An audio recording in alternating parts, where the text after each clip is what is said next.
Hello, student. Today we are going to discuss regarding very important part of your syllabus of pharmaceutical chemistry that is known as drug acting on central nervous system.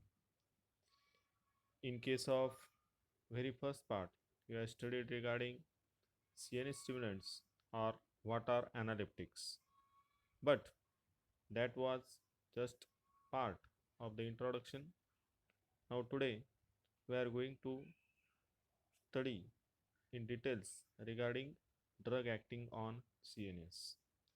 So, starting from central nervous system, in last year, human anatomy and physiology, we have studied that nervous system is divided mainly into two parts. First part is known as central nervous system. Second part is known as peripheral nervous system. So, central nervous system is mainly consisting of two parts, that is brain and spinal cord. So, in case of brain and spinal cord, all the parts or all the activities are controlled by using brain and spinal cord. It is consisting of different types of chemicals. So, whatever types of activities which we are carrying by using brain and all the activities controlled by brain are mainly due to different types of hormones that is known as biohormones. So biohormones are the hormones which are mainly having different types of activities. So whatever types of mental activities, physical activities, all are controlled by using these different types of hormones that is called as biohormone. So these biohormones are playing very important role in case of body as well as central nervous system. In case of brain, for example, dopamine is the biohormone which is necessary to do normal activities of the brain. To carry out normal activities of the brain, level of biohormone should be normal. When there is disturbance in level of these biohormones, at that time disturbance in the mental activity takes place. So main focus of drug acting on central nervous system is on the level of biohormone. So there are mainly two types of drugs acting on central nervous system. In case of drug acting on ANS, that will be the second part, that will be the next part. But first of all, at the time of studying different types of drugs acting on central nervous system, it is necessary to understand which types of drugs are acting on central nervous system. Mainly, two types of drugs are acting on central nervous system. One type of drugs which increases activity of central nervous system and its related part, that is called as CNS stimulant, which you had already studied. Some examples like natural class caffeine is there. Then in case of synthetic, we have studied many important example, that is nicotinamide. But in case of second part, that is known as CNS depressant drugs. CNS depressants are the drugs which depress the central nervous system.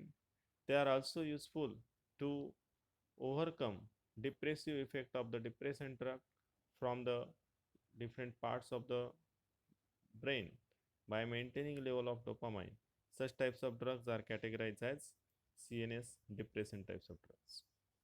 So starting from CNS depressant, these are the drugs which depresses activity. In case of CNS stimulant, we have studied that some amount of level of biohormone is increased than normal and it increases activity of central nervous system.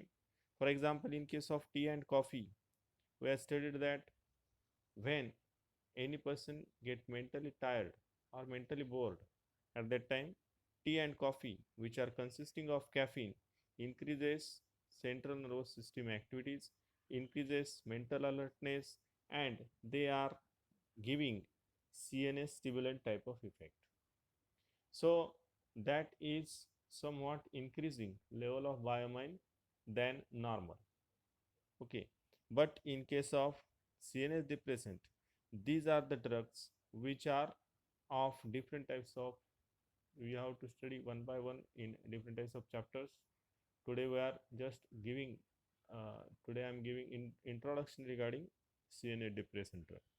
So these are the drugs which, when taken at that time, they produces calmness and they decreases activity of mental part. Okay, so depression of mental system is mainly carried out by specific types of drugs which are called as CNS depressant drug. So in case of CNS depressant, there are different types of chapters. There are different types of parts which you have to study one by one. So lots of CNA depressants are there. Some of the examples, all these examples are present in the form of different types of classes. For example, general anesthetics, these are the agents which are given to produce anesthesia type of condition. You know that in case of different types of operations, when surgical operations are to be carried out, at that time CNS should be depressed. When CNS is depressed, then and then only that person give sufficient support for the operation process. So when CNS get depressed, at that time it gives mental relaxation, and along with mental relaxation, all the functional parts related to the central nervous system get relaxed, and then that person goes in anesthesia condition. So for that purpose, general anesthetics are used. Different types of examples are there. We have to study all the chapter one by one. One of the important example is chloroform. Then next class is antidepressant and anti-anxiety agent. These are the agents which are given to give depressive, to overcome depressive effect of the depressed patient. You know that nowadays depression is playing very important role. All the peoples mentally get disturbed, and when such types of peoples get mentally disturbed, at that time they produces, or their central nervous system produces one specific type of step that is known as depression. And when such type of condition takes place and it get persist, at that time that person becomes mentally ill, and it produces schizophrenic type of psychotic attack, and that person may also have suicidal types of tendencies. So when person get depressed, suicidal conditions may occur in that person, and this all condition occurs due to disturbance in level of biomarker. When level of biomarker get decreased, that person may become depressed. So for that purpose, different types of examples are there, like imipramine, disimipramine, amipra amphetamine, imipramine, disimipramine. These are some of the examples. In case of anxiety, when person get stressed or emotionally disturbed, that condition is known as anxiety. In that condition also, that person should make calm mentally. Then next part comes, that is known as tranquilizer.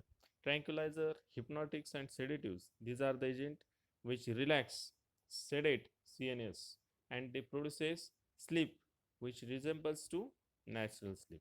So tranquilizers, hypnotics, sedatives, these are given in such type of condition where increased in activities of mind takes place, and that condition hypnotics and sedatives are mainly given, and that person goes into the sleep.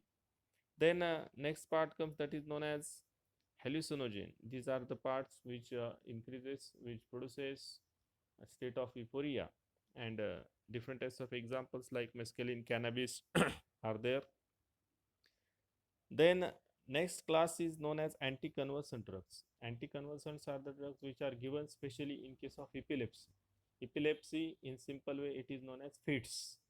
So when person goes in fits condition, At that time, that part is known as epilepsy, and in that condition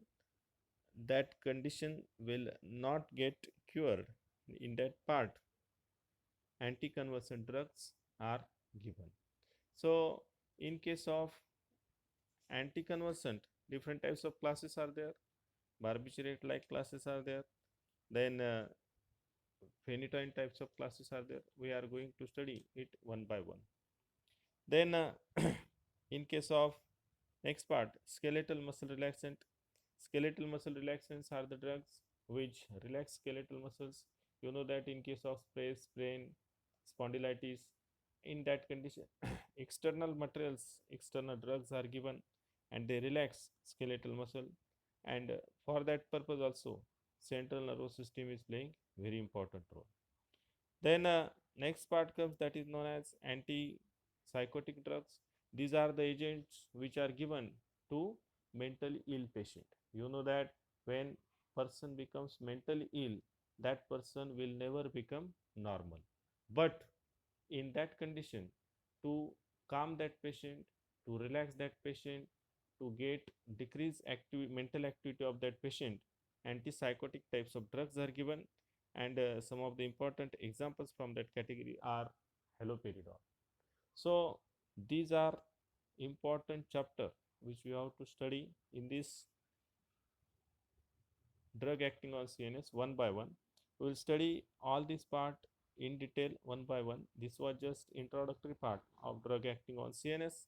We had already studied CNS stimulants, and all the chapter we will study one by one from next lecture. So thank you for your attention.